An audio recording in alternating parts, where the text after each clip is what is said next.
I'm John Bowden. We're up to our entire interview with the great Jeff Skunk Baxter. This is our third interview. It felt very nice to see him on camera again and talk to him. We caught up a little bit in the beginning, which is always nice when once you've interviewed someone a few times, you kind of get a chemistry with someone. Hopefully, it doesn't always happen. In this series, we talk about everything: the Dobie Brothers, Steely Dan, doing the work, delayed gratification, how his parents instilled some pretty good stuff in his work ethic, how he doesn't get starstruck by too many people. But there was one person you'll hear in this clip walking out of only 2 sessions in his life, and a lot more. On Rock History Book, I'm John Bowden.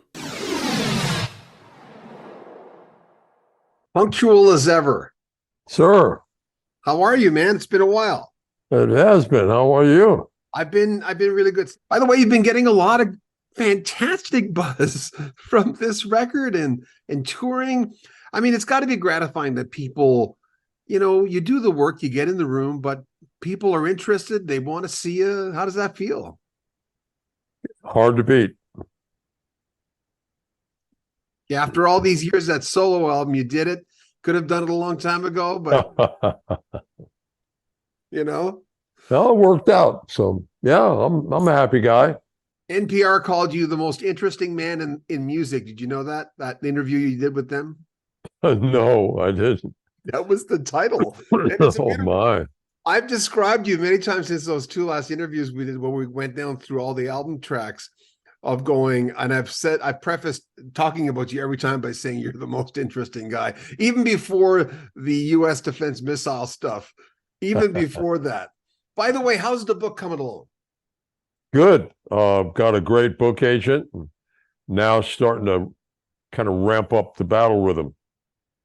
So you said it's about more than music, right? You want to, I mean, you've got so many other sides of your life. Yeah, there's a few interesting stories. Hopefully they'll let me tell a few of them. You gave Jimi Hendrix his first Fender Stratocaster. I saw the title. Tell me about that. Well, I actually traded him a brand new Fender Stratocaster for a very used Fender Duosonic. It's a guitar that I had set up for a right-handed guitar. I set up for a left-handed player who never showed up to pick it up. So I just traded him even for it. I got docked 3 weeks' pay because the Stratocaster was worth a lot more than the one I took in trade. But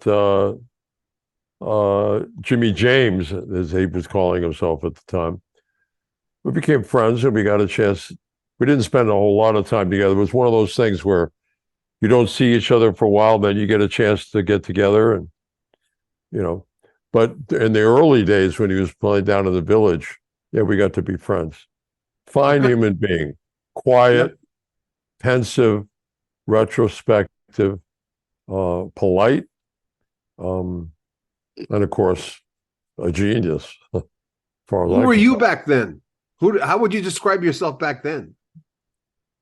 I was young and crazy. I was living in Mexico City. I was going to prep school in Connecticut. I was working in music stores on 48th Street in New York, and I was working in clubs at night. Well, talking to you about that before, you seem to have a great sense of, obviously, pride in your work. And I mean, being a studio musician, as you said before, hey, how did you play with Donald Fagen and Steely Dan? They were perfectionists. And you had said, being a studio cat, that it should start there. Yeah, absolutely. I think it's a craft. And maybe I'm a product of Martin Luther and the Protestant ethic, Max Weber, the spirit of capitalism, the whole Protestant ethic of work and accomplishment and feeling that gives you a sense of worth. So to me, yeah, being a studio musician and doing it right, or being anything, whether it's building a guitar or customizing some electronics or working on a radar intercept system, you do the best you can and you try to be good at what you do. Otherwise, why bother? You don't fight yourself, you just do it. Where did that come from? I came from my dad. I definitely came from my dad. He was, first of all, a very interesting cat. You ever see Mad Men? Yeah. That was my dad. Without the issues. Don Draper without all the other baggage. He was senior executive vice president of J. Walter Thompson, which was the largest advertising agency in the world. And he also was 5 years active military, 20 years reserve, retired as a lieutenant colonel. So for him, everything was about accomplishment and work and the work ethic. I've been brought up in that ever since I can remember. And I would feel like I was missing something. There have been nights that I've stayed up, a couple of extra hours until it's right. I maybe I'm old fashioned, maybe I'm old school, and I do see a number of videos where people are saying, well, I'm sorry, but I can't stay up to work until about 10:30 or 11. I have to have my latte with a half twist, half calf, and then I have to, of course, get to do my my Facebook stuff with my friends. And you see the person who's doing the interview is probably 60 years old, going, "Excuse me." And also, by the way, I have to make six figures a year, and I need 2 months vacation. And I just think to myself, what? What? Where does that come from? How did we get to that point? Yeah. I don't know. Maybe I'm an old fuddy-duddy in that word, but I really believe in the work ethic. I think it transforms you. I think it does. I think you know what? When I work ahead and I'm like a month ahead on my work, I feel better. I feel like I'm on a cloud. And then I let it go and I go, how did that happen? What did I do? But then you just jump back on the horse. For you, it seems like you just you don't fight yourself. You just do it. So you never get in the rut that a lot of us listen, don't get me wrong. I'm not the perfect person. There are times when I let stuff go. I still do. But I do prioritize. So I suppose I can have bad habits and still get it done. Since you and I talked, Jim Gordon, oh God, we lost him, and when we talked, you had said, you know what, it'd be maybe I should get around to talking to him. It's a difficult situation to talk to someone in his predicament, of course. Was there any signs when you worked with him that there was something not 100% about him? No. All I knew was this guy had to be one of the greatest drummers I'd ever played with in my life. And it was a decent cat. I mean, there really was no inkling of anything that I could tell. I was reading a thing on Derek and the Dominoes yesterday about him and Eric fighting. Jim had got a new kit. It was a huge kit. And he was just spending all this time putting it together. And by the time that Jim was ready, Eric would just had enough and stormed out and says, I'll never play with you again. And I'm going, well, that could happen to anybody, of course, right? When you brought Michael into the Dobies, was there any, did anybody said, are you crazy? Yeah. But has that ever been a real criterion for anything? There were not a lot of people, but there were certainly some folks that were angry because they felt that I had changed the essence of the band. And I just refer them to Fleetwood Mac. Say, okay, well, so you're saying to me that you're afraid that what you've grown comfortable with is going to change. How about flipping the coin and saying, how about being excited and happy for the fact that a group of extremely talented musicians are now getting the opportunity to dig even deeper into their talent and maybe bring you something that you've never heard that you might like. like But their people, best, you know, like their biggest album.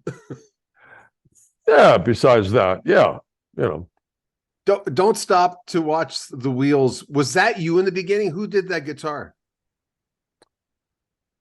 God, I think that was Patrick. It was acoustic? No, it's good. I thought it might be you because he sings right away, and as he's singing, that's happening while he's singing. Still, that riff. I mean, I know that's a studio thing, but I thought, what if you guys would have done it in concert? So I kept thinking it must have been you because he sings the song and that riff's still happening. That. So and you co-wrote Boy, that. Yeah, I know, a long time ago. yeah, boy, But too did you many guys think of sessions. stuff? Sorry to interrupt you. Wouldn't No, you think of stuff like that? Wouldn't you, when you're putting stuff down, you're going, well, Pat, you'd have to do it because I start singing here, and I'm sure he could do all he's saying, but it's difficult for a singer. I mean, they still do it. well, Pat is a very talented musician, and I'm amazed sometimes at watching how well musicians are at multitasking. And that's because of the way they think is in a nonlinear, vertical, multi-layer template. So it's possible. Have you worked with Rick Emmett? No, but I have a lot of respect for him. Because he's the first guy who told me, because not being a guitarist and being a bad drummer, he's the first guy who told me, he says, don't you think that if I'm singing and I'm picking, that I got to go home and practice that over and over and over again so I can do it in front of a studio audience. But yeah, Oh, maybe not. I remember there's a band that I played with called American Vinyl. It's kind of corporate, all the hits all the time. Me and Barry Goudreau from Boston and Mousy Thompson from James Brown and Leroy Romans from the Wailers. I mean, all we do is the hits. And we were doing a show, and my grandson at the time, he was about 12, and he walked out on stage. He had a question for me. So, okay. So I'm playing a solo, but I'm talking to my grandson because he wants to talk about some schoolwork. All right, fine. multitask. Absolutely. Absolutely. I just talked to a guy who wrote a book on Eddie Van Halen. He'd known him for quite well, and he told me, he said Ted Templeman Steve Rosen? yeah. Yeah. Steve told me that what is it, Don? Is it Landy? He also worked with the Doobies with Ted Templeman. Yeah. Or engineer. Yeah, he was saying that of course, sometimes producers, not to take anything away from Ted Templeman, of course not, but that he said Don was just like on a planet, on another level as far as being an engineer. Yeah, pretty amazing. Pretty Walter, amazing. those Of course, first, there's nobody as amazing as Roger Nichols, the immortal. There's nobody ever will be like that. why do you say that? Because I've never heard anybody that understood the physics of music to that point and to that depth. And the proof is in the listening. Every Steely Dan album you know, that's Roger. Was there a different vibe between those first three Steely Dan albums? Like, and going, the old cliche is you have your whole life to do your first album, and then the second one, it's hurried. I don't know if that was the case with Steely Dan, but was there a different vibe at all with the three albums? Well, the first three albums were a band, and then it became more of a iteration of a songwriting vision from Walter Becker and Donald Fagen. So yeah, I would say there was a different vibe. There's a feel with the first three albums. There's something about when a band coalesces and all gets in phase. There's something special about that. Not to put down studio musicians. I'm one, and I have no problem going in. And if you get to play with guys over and over again, like in LA, we sort of had this group of people that always played together. there is a band feel to it, but there's nothing like what a band can do. Dolly Parton, what would she like to work with? I think she took the elevator from heaven and came down to work with us. She's probably the most incredible female musician I've ever met. And I mean musician. I don't mean just somebody who owns instruments. She can play, she can compose, she can sing. Fabulous. And a sweetheart. Yeah. Everyone says the same thing. Yeah. There's a reason for that, right? Yeah. Denny Diaz, how would you describe him? There's a structure to his playing that I find, I can't think of another word other than delightful. The way he approaches music, and as a guitar player, it's fascinating. And it's pleasing as well. He has science in his playing, but it doesn't put you off. Ringo Starr, I get a feeling from, I think I've told you this before, that you don't get starstruck, but what was it like working with Ringo Starr on those two albums? Well, first of all, he's a sweetheart. He's a really good guy.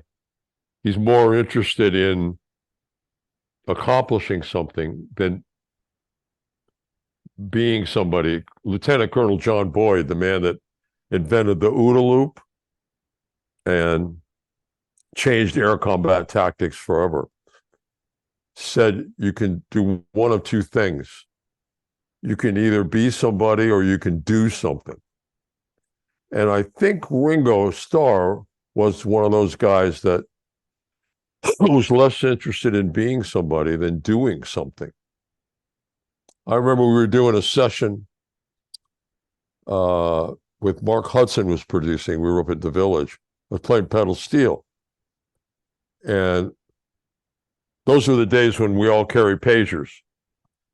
And at the beginning of the session, he said, Skunk, I've got a feeling that you're gonna, we're gonna get interrupted, and you're probably gonna get a call from the Pentagon. And I said, well, okay, I mean, all right, but so away we go. Half an hour into the session, my pager goes off. And literally 30 seconds later, two guys in black suits walk into the studio and say, we got to go. And Ringo's laughing. He says, it's okay. It's okay. Do what you got to do. We'll finish it at another time. I don't know how he knew. I mean, he knew that I had another career. But I just thought that was, first of all, it was prescient. It was almost like being able to be a fortune teller, look in the future. But he saw it not as a problem. He just saw it as a part of the deal. Okay, oh yeah, guys, black suits, black SUVs, got to go to the Pentagon. Okay, great. We'll, going to be back day after tomorrow. We'll finish it. Stuff like that. Just human, unperturbed, unaffected.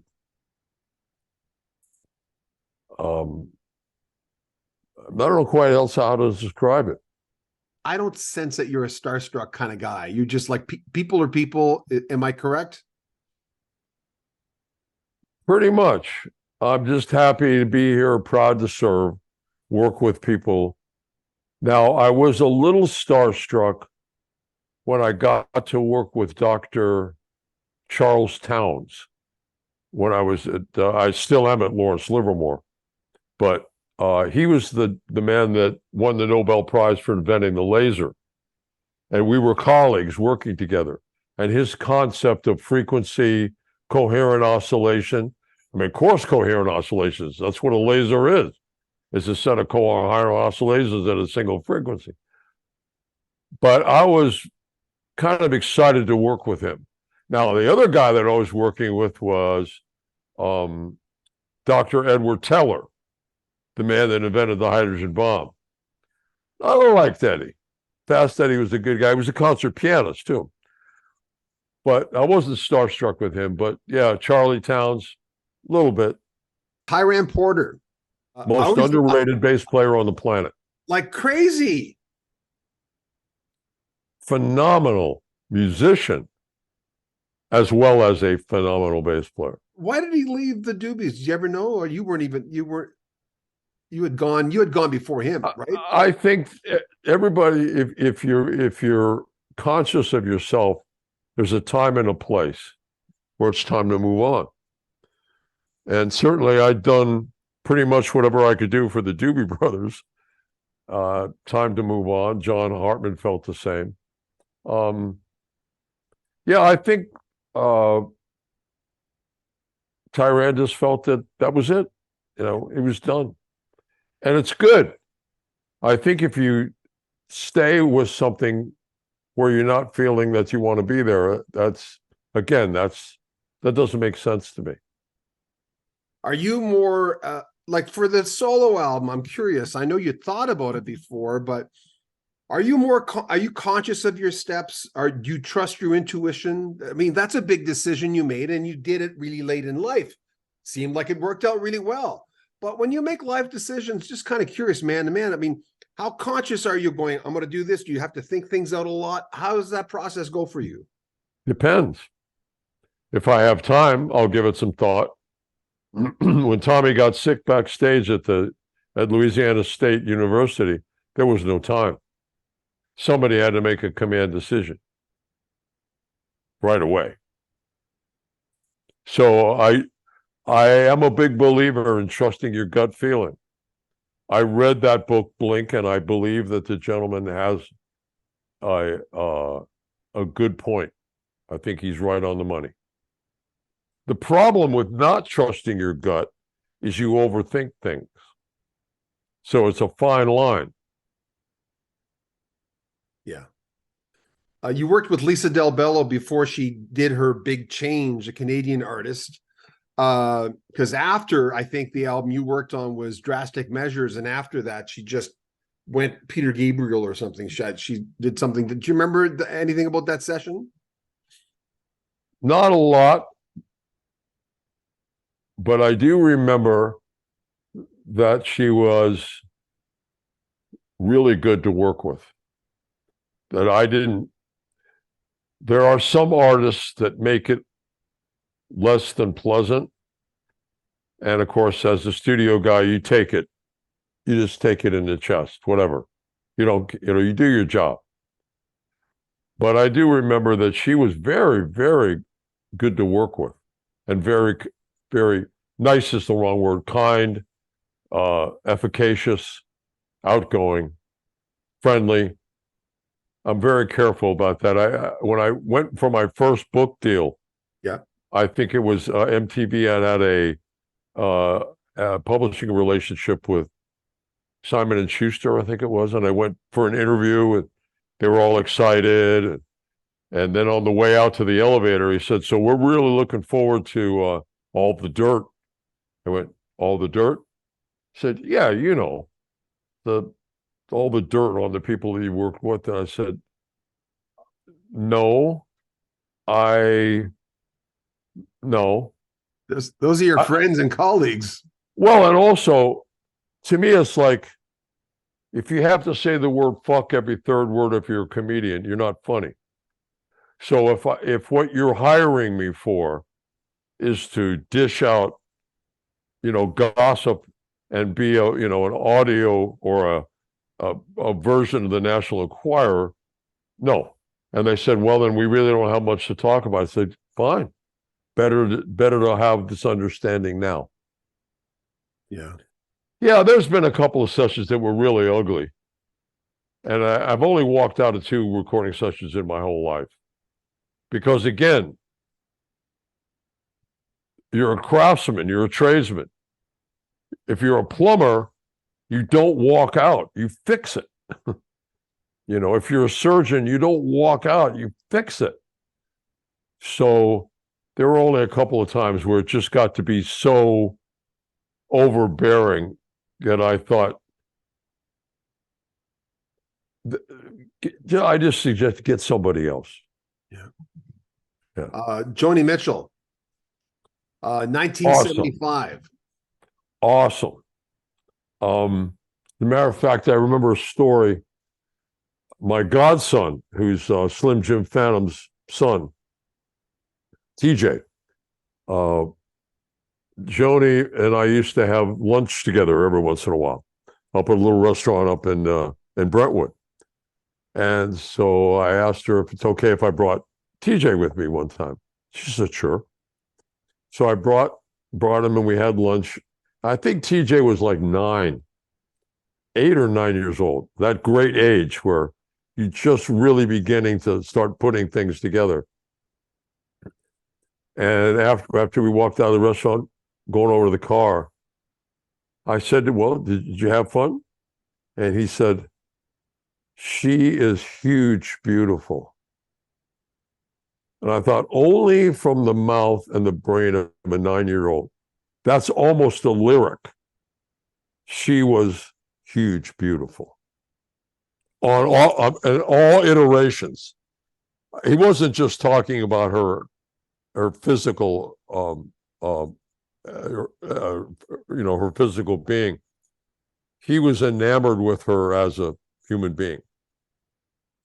So I just thought, yep. When anybody asks me about Joni Mitchell, I say, yep, she's huge, beautiful.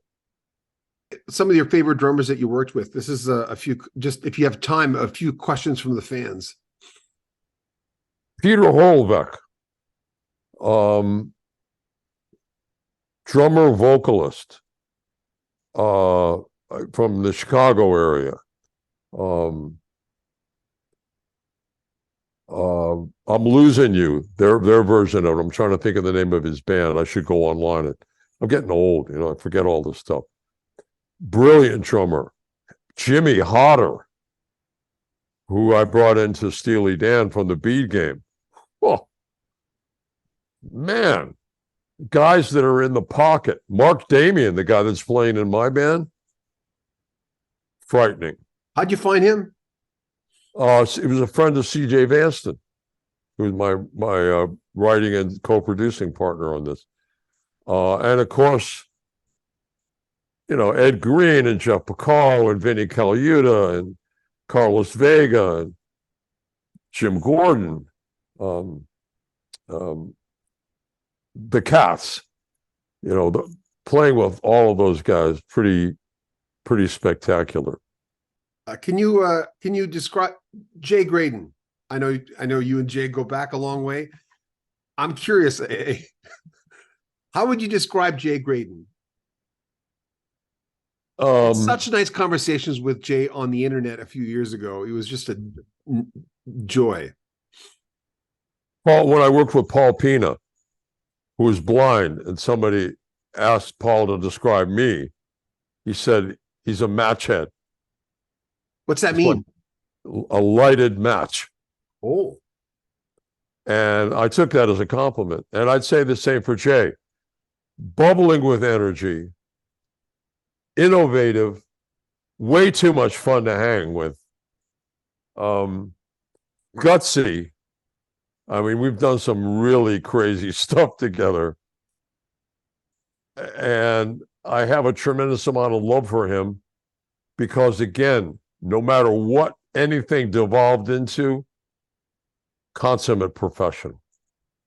The sax player, Jared Arozmina. Oh, gee, talk about out of the blue. I mean, I'm down in Winchester playing with Dan Aykroyd's brother. He's got this band. Tom Principado, great guitar player. Just sort of an outdoor hang, Apple Festival band thing. And he stepped up and played saxophone. And I went, my God, what planet are you from? Incredible. He's the same kind of sax player, Edgar Winter, that kind of sax player, there's a place on the planet where only certain people are allowed to reside, and he's one of them. And Edgar's like that. I mean, when I heard him play alto sax, it blew me away. And the same with Jared. Just, count it off. Let's go. Jared asked me to ask you that. It was him. I asked on Facebook, do you have any questions for Jeff? And he said, please tell him that his name, sax player who played with him, and Nils Lofgren, Dan Aykroyd, please say hi. He wants. Oh, I should get back in touch with him, because if I could think of any sax player that I'd like to play with. So if you got his contact information, send it to me. I will. Richard Punky Bell. There you go. I loved his influence on Dan and later the Dobie Brothers, moving them slightly more jazzy. He says on Living on the Fault Line. Chinatown is a good example of skunkism, he says.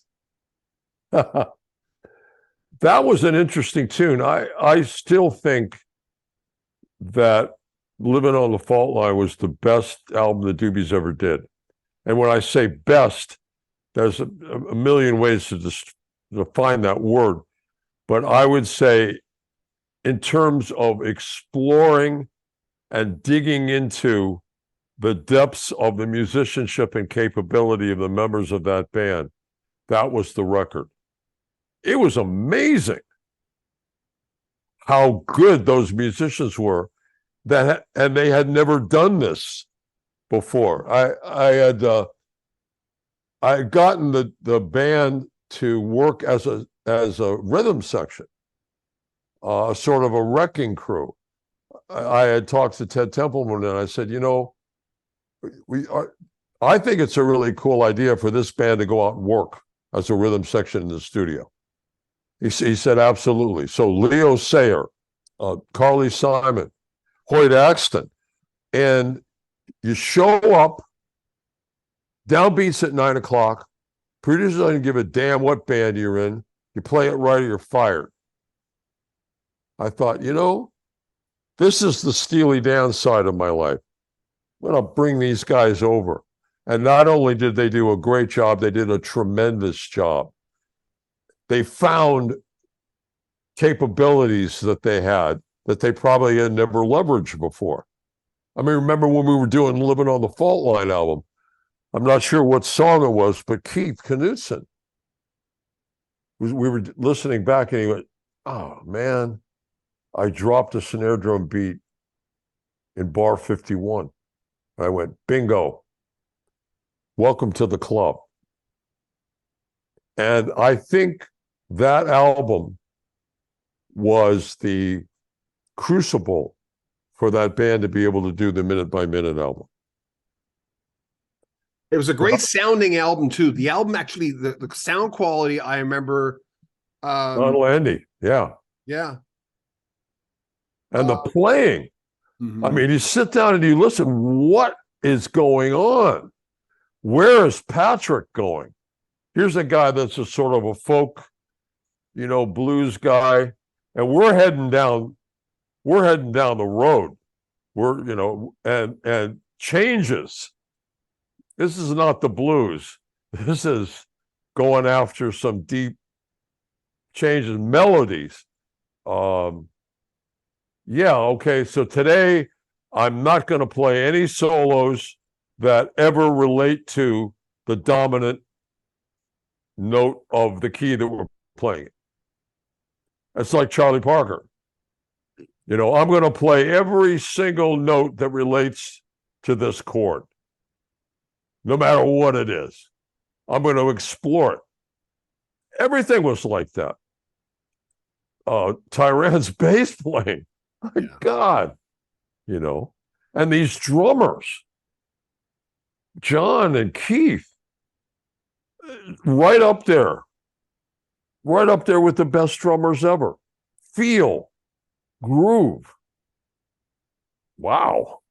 There is a thing that Mark Farner told me about this scale, this harmonic scale. It's called solfeggio. Do you know anything about that? The frequency scale? Yes.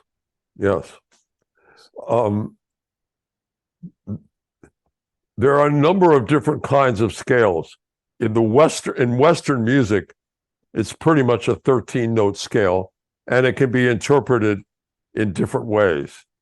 Lydian, Mixolydian, Doric, there are all different ways to play a 13-note scale. But that's in the Western world. If you're in the Eastern world, with people that play sitar, for instance, they're quarter tones. Western music is separated into half tones. These guys are, way more tones. And the relationships between all of this gets you to some very interesting places, harmonically. I mean, I try to explain to people, they say, what the hell? Why do you do all this work with the Defense Department? How do you know any of this stuff? Well, a radar is just an electric guitar on steroids. And if you understand the physics, it's all the same. Do you realize that if you strike an A440, the A note below middle C on a guitar, it vibrates at 440 times a second. And if you play the harmonic, that's 880 times a second, and so on and so forth. Do you know what happens when you multiply A440 times 10 to the 23rd power? What the superharmonic of that is? The color green. So all of this is related. Everything is related on the frequency scale. It's just that your sensor package as a human being is only calibrated to get certain parts of the frequency scale. The feel of the low end, you can hear from 20 to 20,000 cycles. You can feel the infrared just before you get into the frequencies where your eyes begin to sense. But it's all connected. And then all the interactions between all of that they create the palette of everything. I asked Bernie Ledden before. I said, "What did you think of Hotel California?" Because he was, of course, not in the band at that point. Well, what did you think of Asia, for instance? And how long did it take you to hear Asia? Oh, pretty quickly. Curious? Sure. I mean, these guys were friends of mine, and I had a lot of respect for them as musicians. I'm going to be interested sometime to see what Donald Fagen thinks about my whacked out version of Do It Again. I love that. Or Miles Cole. He doesn't like that. Well, I don't know. I haven't talked to him in a while. So. Proudest moment, a cliche question, but what's been not only in music, you've had a lot of life outside of music. Oh man, that's difficult. Mm-hmm. Bringing certain people together to accomplish something for my country makes me proud.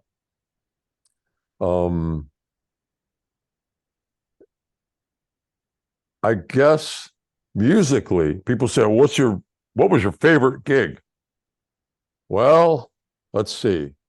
So we're up on the Thai-Burma border, bringing refugees across the border who are being chased by the Burmese army, and they're killing their kids. It's a long day, let's put it that way. And I can't say why we were there or who I was with. But the children started getting across the border, and they were so frightened. Most of them, there were probably 50 or 60 of them with their parents. They were shaking. I mean, they were terrified is the word. And so we had to figure out something to do. We had to fix this, right? So one of the congressmen that was with Congressman Dana Rohrabacher said, why don't I'm going to find you a guitar. And we found a 4-string guitar made out of a cigar box. Or it was an oil can, a square can. And he said, you got to do something.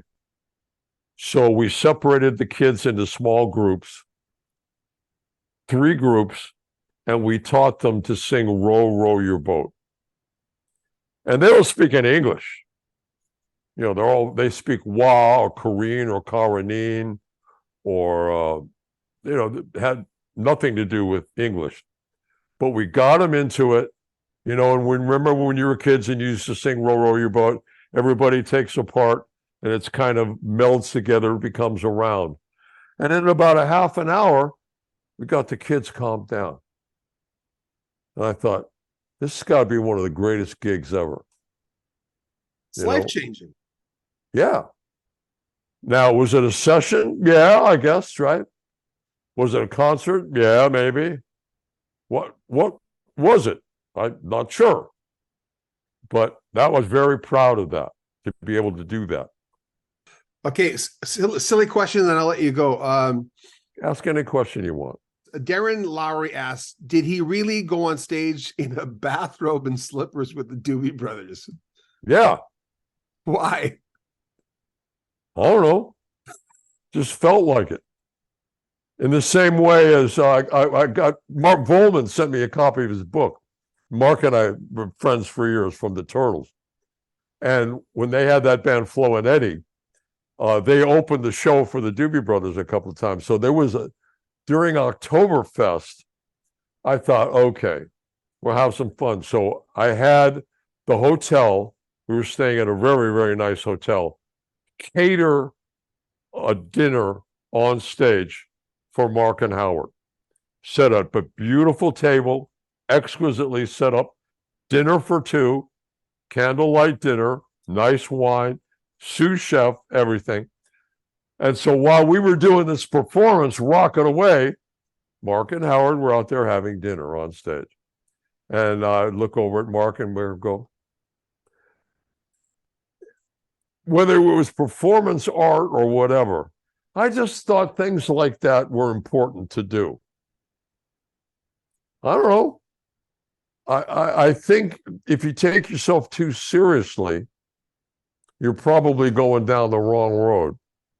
Have you always been this comfortable in your skin? I mean, that's, again, a cliche question, but the thing is, I find that some older people, I'm 63, I call myself old. As I'm getting older, I'm finding that life's getting easier. I don't have as much drama in my life. I don't sweat the cliche small stuff, but has it been getting, I mean, obviously my body, I can feel it getting older, but besides that, there's a certain pieces occupying a bigger room in the machine. What about you? Well, I think my dad instilled confidence in me and the work ethic when I was very young. My mom was wonderful. I asked her if I could take piano lessons when I was 5. She said, absolutely. Got me a piano teacher. And she taught me to read when I was 5. So I'm sitting there reading Huckleberry Finn with my mom. I think I'm 6 years old. My dad walks in and says, oh, so you can read. And of course, I'm a little snot, right?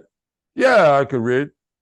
He walked into the library, gets a copy of the first part of the works of World War II by Winston Churchill, The Gathering Storm, drops in my lap, says, read that. Okay. Took me 2 years to get through it. But after I read that, I think he wanted to start me off understanding the ethic of work and dedication and excellence and striving. I think Winston Churchill was an excellent example. I mean, he was a complete screw up. I mean, Gallipoli was a horror show. I mean, everybody makes mistakes, but the essence of that man, I looked on him as a hero, and it was about the work ethic. And my dad was always about that. Work. Get it right. We were, like I say, we were all products of Martin Luther and Max Weber. I remember reading Max Weber, The Protestant Ethic and the Spirit of Capitalism. We're all products of that. It was the ethic of working hard and taking pride in what you did. I'm going to say, basically, Martin Luther said to the Catholic Church, I don't need you. I don't need to have to talk to you to talk to God. I could do that just fine. And what I'm going to do is I'm going to prove to God that I'm worthy by creating this Protestant work ethic of work and excellence. And I think I'm a product of that. Mm-hmm. And from the very beginning, I always had confidence, maybe too much. But if you're going to be a studio musician, you better have confidence bordering on insanity, bordering on conceit. But having done the solo and Ricky Don't Lose That Number, a lot of people, and everyone has a different journey, could just ride on that. I mean, that's something. That song will be played probably in 100 years. When you did it, did you know you had something? It felt right, because that was a bit of a composition for me. I think a good solo is a composition in itself. It should stand alone. The solo in my old school was pretty much one take. And, when they said we should do another take, nope. I'll do another couple of takes, but that's the one. And everybody finally realized it. But Ricky was a composition. Said, okay, what is this song about? And how is this song structured? Well, I'm going to take elements of that and use that in terms of constructing a piece of music. In the beginning was straight blues, straight rock blues. And then I thought, okay, now that we're going to transition out of a typical 3-chord pattern, I'm going to use that same blues style, but go completely off the reservation to the other chord. And once I get there, now I want to sit back and feel the intimacy and the comfort of the inner city, the big city, New York, and picking notes that were related to the chord, but not a part of the specific chord itself. This is all going on in your head. Well, because I was thinking this through before I did it. Like I said, I wanted to do a composition. So everything is different. Every job is different. Sometimes when you go into the studio, there's the music. Play that. Okay. And other times, it's like when I met C.J. Vanston, was doing a jingle in Chicago. I never met CJ before. And the producer walks in with the sheet music. I'm looking at the sheet music. He says, Hyatt. It has a time signature and a key signature and 64 bars with no music. So I'm thinking, okay. And he says, are you ready? Yeah, sure. Give me the click. I know what the key is. I know what the time is, tempo. And this first time I met CJ, and he looked at me and goes, yeah. So we composed the song on the fly. And the client was happy, everybody was happy. So there's different iterations of what you do. Do you improvise? Or do you play exactly what's written? Because that's what's called for. Everything is different. So you pull from your toolkit. And you better have a really deep toolkit. One time, I was working for David Campbell, great arranger in LA. It was a movie soundtrack. And he called me and said, listen, I got to get this done today. I'm up against the wall. Can you come in and do it? I said, well, I don't know what it is, but of course I can. Whatever it is, hit me with your best shot. So it was 18 pages of music that there was no way I could do it all in one place. So we put a bunch of music stands out in a line, taped all the pages together, and then got a drafting stool with wheels on it, and put the phones on, give me the click, and David is wheeling me down past the music, and I got to get this right, So I'm playing the stuff. He's wheeling me, and we got to the last page. I went, oh, damn! I hope I made it okay. And he said, that was amazing. I said, yeah, I guess sometimes you get lucky, but you never know what's going to happen. You just got to be ready. That's insane. That's all. That was pretty nuts. That was pretty crazy. By the way, since you've done the album, is there a part of you now? I mean, but remember what the U.S. Marines say. What? Improvise, adapt, persevere. And remember what the Navy SEALs say. The only easy day was yesterday. With that in mind and confidence, go forward. Yeah. Will there be another solo album? I think so. This has been kind of cool. I was pleasantly surprised. I don't know. Just don't assume anybody would like anything I do. No, you know what? You know what my highest video is right now? My highest, I got to tell you that since I'm talking to you, this is a video from, I think, our second interview. And the highest video that I have on YouTube right now is you. I'm not sure when it was done, but that just shows you the interest. Oh, a $25 guitar helped shape the Donna Summer hit.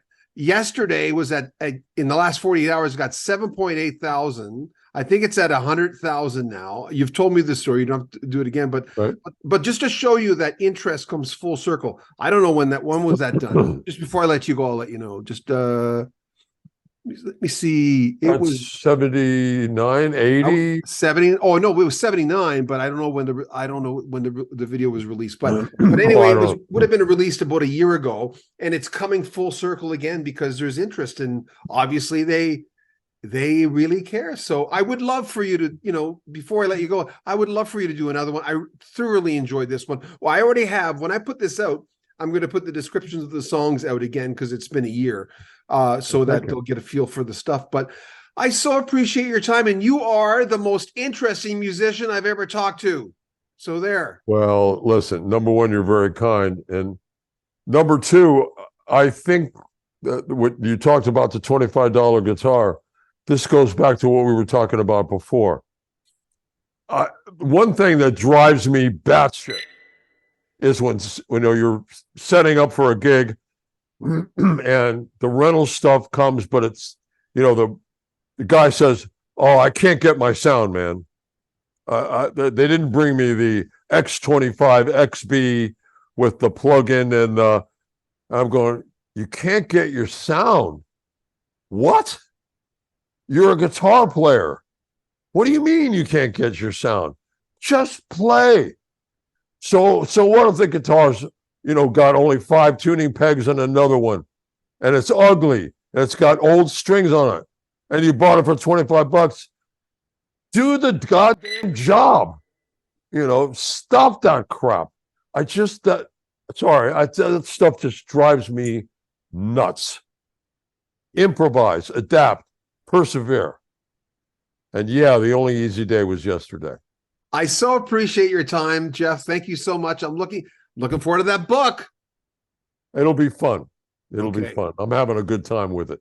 Well, take good care of yourself, okay? And thank you. Thank you for your hospitality and the fact that you care.